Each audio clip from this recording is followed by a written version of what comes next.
네, 안녕하십니까. 아라캐스트 윤성민입니다. 오늘은 제가 병원을 하다 보면은 우리가 1년이 이제 12달이잖아요. 그럼 보통 이제 성수기도 있고 이제 비성수기도 있어요. 우리가 모든 뭐 상업, 모든 장사도 그렇고 이런 게 있잖아요. 보통 우리가 과별로 보면은 비만 같은 경우는 확실하죠. 비만 같은 경우는 4월에서 7월, 8월달까지가 되게 성수기고 그 이후로는 비수기로 넘어가죠. 그리고 성형 같은 경우는 이제 수술 관련된 과들이 대부분 당연히 겨울에 수술을 많이 하게 되어 있습니다. 겨울방학이 되게 피크죠. 그리고 그 외에는 좀 더 비수기가 되죠. 그래서 개원하는 시점에 그 성수기를 잡고 가려는 타이밍을 잡고 개원하는 것도 좀 되게 중요한 부분이라고 할 수 있습니다. 그리고 또 환절기 같은 경우 있죠. 소아과나 이비인후과 같은 경우는 당연히 그 환절기 쪽에 환자가 많죠. 겨울에 많고요. 그리고 또 이제 비환절기에 여름이나 이럴 때는 환자가 또 되게 많이 감소합니다. 이런 것처럼 모든 진료과들이 여러분들이 과 특성상 성수기가 있고 비성수기가 있습니다.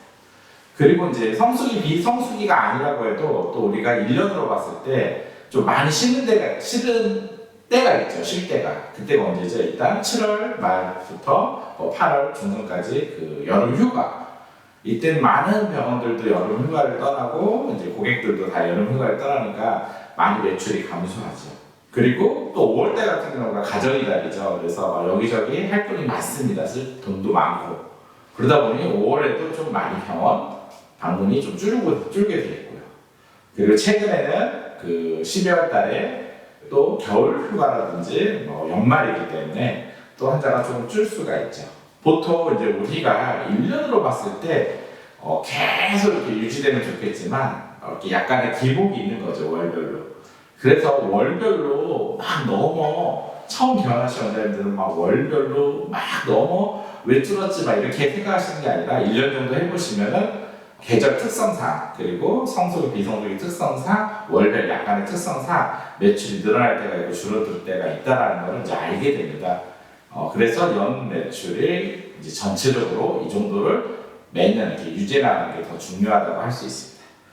그러면 이제 여기서 중요한 게 우리가 이걸 알았어요. 성수기가 있고 비성수기가 있다는 걸 알았습니다. 성수기에는 정신이 없습니다. 환자가 물밀듯이 오니까 직원들도 바쁘고 치료도 바쁘고 또 지치죠 많이. 어쨌든 계속 빠르게 병원들이 돌아갑니다. 그러면 이제 문제는 비성수기 때는 무엇을 해야 되냐라는 거예요. 비성수기 때. 뭐 바쁠 때는 사실 뭘 할 수가 없죠. 그냥 잘 하루하루 넘어가는 것만 해도 잘 가고 있는 거죠. 그렇기 때문에 사실 성수기 때는 그냥 환자를 잘 프로세스를 맞춰서 환자를 잘 치료하고 빨리빨리 잘 케어하는 것들이 중요하고요. 비성수기 때는 그럼 무엇을 하냐? 비성수기 때 이제 성수기 때 못했던 걸 해야 되겠죠. 첫 번째 비성수기 때 해야 될 게 뭘까요? 네, 직원들이 의사도 진료하느라 다 힘들었잖아요. 약간의 휴식이 필요하겠죠. 네, 힐링이 필요합니다. 힐링이. 그래서 첫 번째 제가 비성수기 때 좀 힐링 활동을 하라고 말씀드리고 싶어요. 그래서 휴가를 좀 더 가질 수도 있고요. 기업들 같은 경우는 이제 비성수기 때 집중적으로 휴가 기간을 많이 주는 경우가 있습니다. 병원들도 저도 그렇게 하는 병원들이 있는데 비성수기 때 좀 휴가를 많이 주고 또 단체 여행이라든지 연수라든지 이런 여러 가지 그런 힐링을 해서 뮤지컬을 보러 간다든지 영화를 같이 보러 간다든지 이런 것들을 보면 대부분 이제 비성수기 때 이제 하게 돼 있어요. 그래서 약간의 어떤 힐링이 필요하다. 당연하겠죠. 힐링을 가져야지 다시 에너지를 충전할 수 있겠죠. 똑같습니다. 원장님들도 약간의 휴식을 취할 수 있는 타임을 꼭 가져야 된다. 그럼 두 번째는 뭘까요? 우리가 이제 병원이라는 것도 그렇고 계속 지속적으로 문제를 해결하면서 업그레이드를 해야 됩니다. 그래야지 이제 고객들이 불만도 줄고 어떤 소개도 증가하면서 성장이라는 걸 계속 할 수 있는데 이런 부분을 개선해야 할 부분을 할 수 있는 시기가 바로 비성수기예요. 비성수기 때는 좀 더 시간 여유가 있으니 직원들이 아침에 모여서 15분 정도 우리 병원이 좀 더 개선할 것도 같이 논의해보고 찾아서 개선 작업을 해보는 겁니다. 그리고 외부에 또 좋은 강사가 있으면 교육을 통해서 개선의 여지를 한번 만들어 보는 겁니다. 이런 것들은 바로 비성수기 때 할 수가 있는 활동입니다. 그래서 비성수기 때 제가 두 번째 말씀드린 거는 이제 병원의 시스템을 업그레이드하는 일을 해라. 뭐 여러 가지가 있어요. 시스템은요. 뭐 직원들을 뭐 서비스도 있을 거고요. 뭐 인테리어나 환경 개선도 있을 수 있고요. 그리고 마케팅적인 요소에서도 있을 수 있습니다. 이러한 시스템들을 좀 더 문제를 해결하고 개선하는데 시간을 쓰면 가장 퍼펙트하게 쓰는 겁니다. 그리고 세 번째, 정신 없었잖아요, 이제. 그렇기 때문에 세 번째, 바로 고객 관리를 하는 시간으로 사용하시면 돼요. 너무 바쁘니까 사실 뭐 피드백 콜도 그렇고, 뭐 피드백 문자도 그렇고, 제대로 1대1로 뭐 맞춤식으로 해줄 수가 없었어요. 왜냐면 뭐 저녁에 뭐 밀리듯이 오고, 성수기 때는, 저녁 때면 너무 힘들죠, 사실, 현실적으로.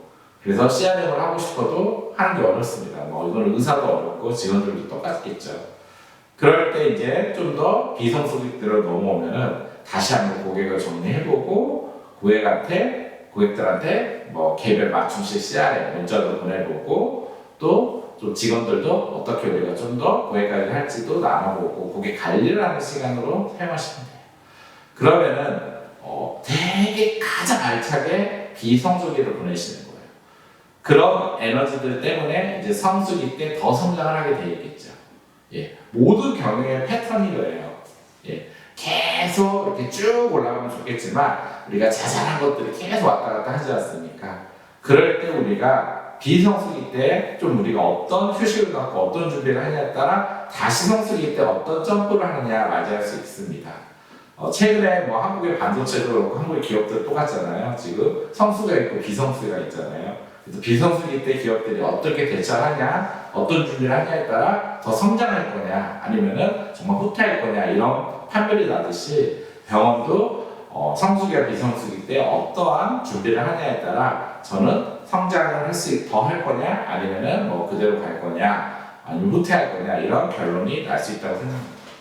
네, 원장님들 비성수기가 온다고 우울해하지 마시고요. 비성수기는 성장을 위한 하나의 점프를 갖기 위한 되게 중요한 시기입니다. 그래서 그 시기를 좀 더 알차게 지금 말씀드린 것처럼 잘 보내시면은 또 다른 성장을 맞이하는 좋은 시기가 될 거라고 생각합니다. 감사합니다.